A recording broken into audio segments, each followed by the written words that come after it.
Olá, eu sou Adriana Mazzoli, eu sou especialista em odontopediatria e é uma grande honra conversar com vocês sobre anquiloglossia em bebês e crianças.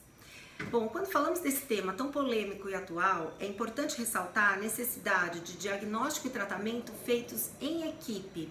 O diagnóstico porque nem sempre é simples e é necessário a opinião de outros profissionais muitas vezes para que você tenha certeza que realmente a anquiloglossia está impactando na movimentação da língua, e o tratamento pós-operatório, que na maioria das vezes é necessário um segmento com a fonoaudióloga, para que essa musculatura da língua e toda a região orofacial volte a ter equilíbrio e trabalhe em harmonia.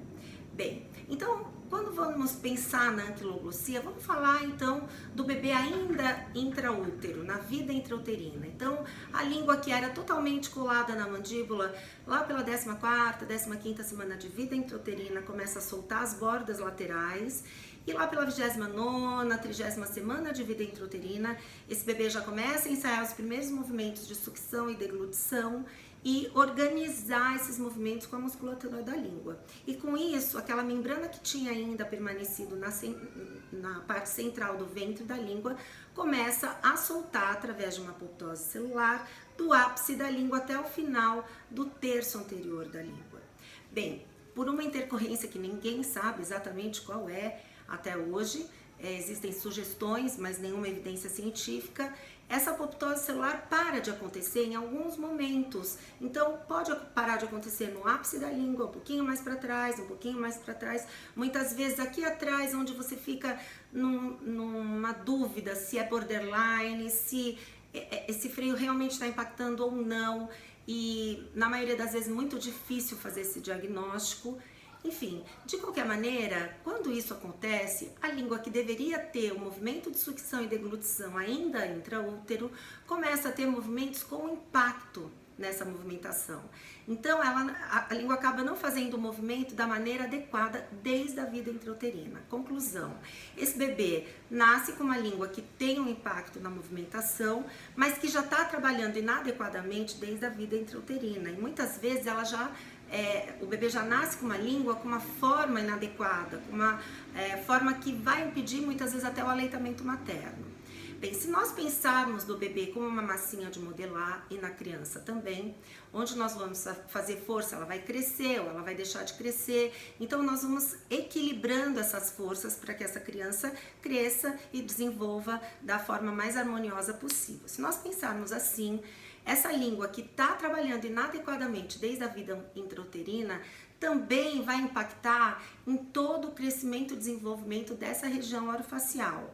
E muitas vezes, e na maioria das vezes, no aleitamento materno. Uma criança que consegue fazer a amamentação tem um desenvolvimento e crescimento orofacial, crâniofacial e de todo o corpo perfeito, harmonioso, né? Porque você tem os movimentos adequados para aquele bebê.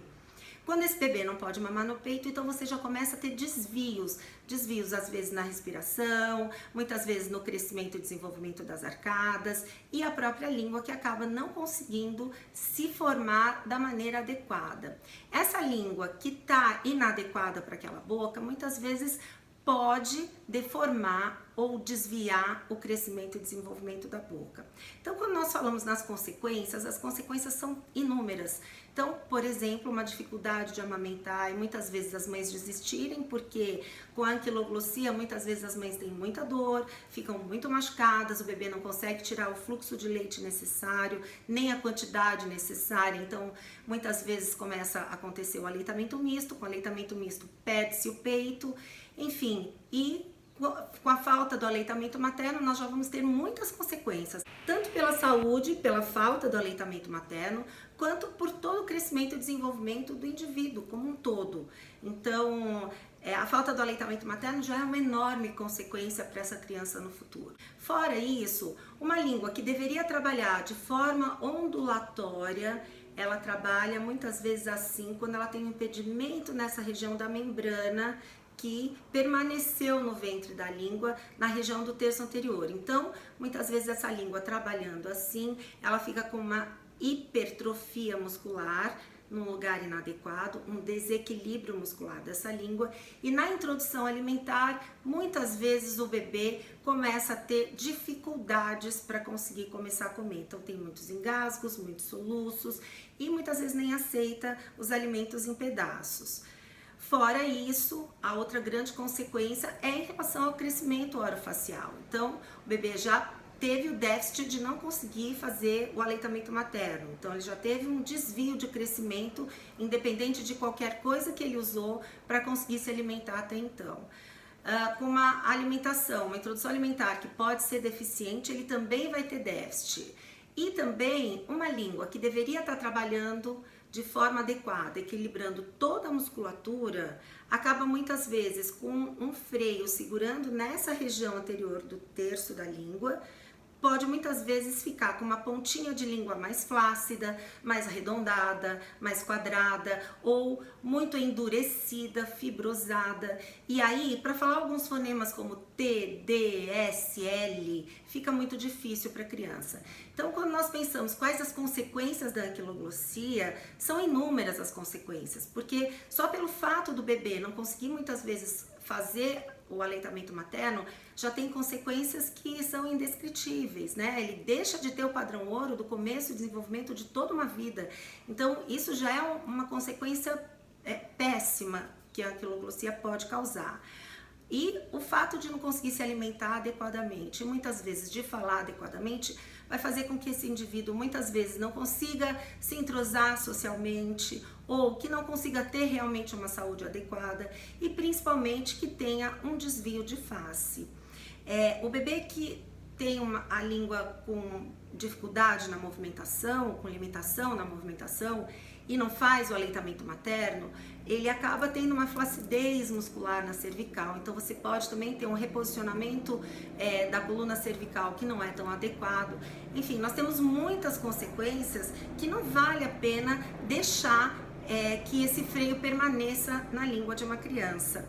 Então, na verdade, o maior tratamento e o tratamento mais atual que tem sido indicado para a anquiloglossia, quando se percebe que ela está realmente fazendo impacto na movimentação da língua, ou seja, quando o diagnóstico foi realmente a anquiloglossia com impacto na movimentação, então o tratamento mais adequado atualmente é a remoção ou reposicionamento desse freio lingual. Então, para bebês, nós fazemos um reposicionamento, ou seja, nós liberamos as fibras do ventre da língua e colocamos ele mais para a região posterior da língua.